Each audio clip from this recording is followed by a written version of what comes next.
మీరు అన్నట్లుగా ఒకవైపు సింహం సింగిల్ గా వస్తుంది అన్నట్లుగా డైలాగులు చెప్తూనే ఇంకొక వైపు ఓడిపోయినా అనేటువంటి అంశాన్ని గతంలో తెలంగాణ ఎన్నికల్లో కూడా చూసాం. అప్పట్లో ముఖ్యమంత్రి కేసీఆర్ కూడా ఇదే తరహాలో కొన్ని సభల్లో ప్రస్తావించినటువంటి పరిస్థితి, ప్రస్తుతం జగన్ కూడా ఇలాగే మాట్లాడుతున్నటువంటి పరిస్థితి కూడా కనిపిస్తోంది. అయితే ఇంకొక వైపు మేనిఫెస్టో సంబంధించి కూడా ఇవాళ విడుదల చేయొచ్చు అనేటువంటిది కూడా ప్రచారం జరిగింది. కానీ మేనిఫెస్టో తొందరలోనే ఉంటుందని చెప్పి దాటవేసినటువంటి పరిస్థితి ఎందుకని అంటే ఒకవేళ పొత్తులు కుదిరినటువంటి నేపథ్యంలో మేనిఫెస్టో ప్రకటన కోసం వెనకంజ వేశారనుకోవచ్చా, లేకపోతే సిద్ధం సభ చాలా వదిలిగొట్టారు 15 లక్షలు అని చెప్పినటువంటి పరిస్థితి, తీరా చూస్తే పరిస్థితి లేదు, డ్రోన్ కెమెరాలు కూడా వాడొద్దని చెప్పేటువంటి పరిస్థితులు మనం చూసాం. సో అందువల్లే ఇది వాయిదా పడింది అనుకోవచ్చా ఏంటి?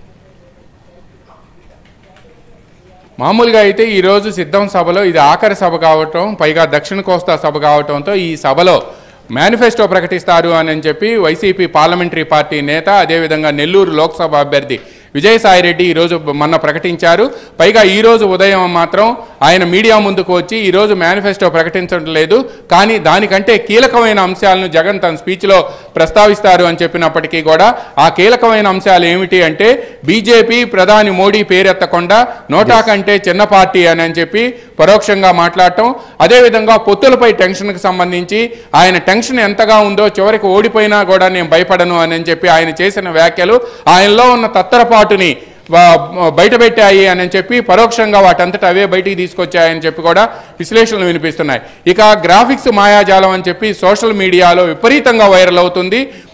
రాజమౌళి సినిమాలో విఎఫ్ఎక్స్ గ్రాఫిక్స్ ఏవైతే ఉన్నాయో ఆ విఎఫ్ఎక్స్ గ్రాఫిక్స్ అన్నింటినీ కూడా ఈరోజు తీసుకొచ్చారు. అందువల్లనే సభ మొత్తం కూడా గ్రీన్ మ్యాట్ తీసుకొచ్చారు అని చెప్పి కూడా సోషల్ మీడియాలో వైరల్ అవుతుంది.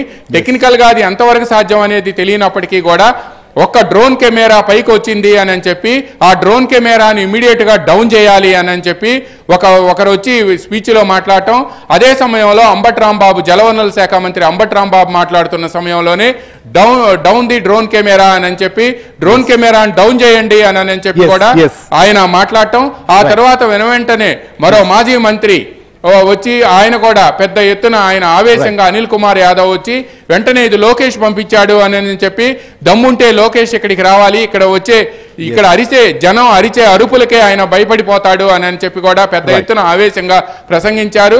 ఆ డ్రోన్ కెమెరాను లోకేష్ పంపించినట్టు అక్కడ ప్రజలకి చెప్పే ప్రయత్నం చేశారు. కానీ ఆ డ్రోన్ కెమెరా విజువల్స్ ఆశ్చర్యకరంగా బయటకు వచ్చాయి శ్రీహరి. ఆ డ్రోన్ కెమెరా విజువల్స్ ఇప్పుడు ఏబిఎన్ స్క్రీన్ మీద కనిపిస్తున్నాయి. అయితే 4 గంటల 28 నిమిషాలకి ఈ డ్రోన్ కెమెరా విజువల్స్ అని చెప్పి బయట సోషల్ మీడియాలో తిరుగుతున్నాయి.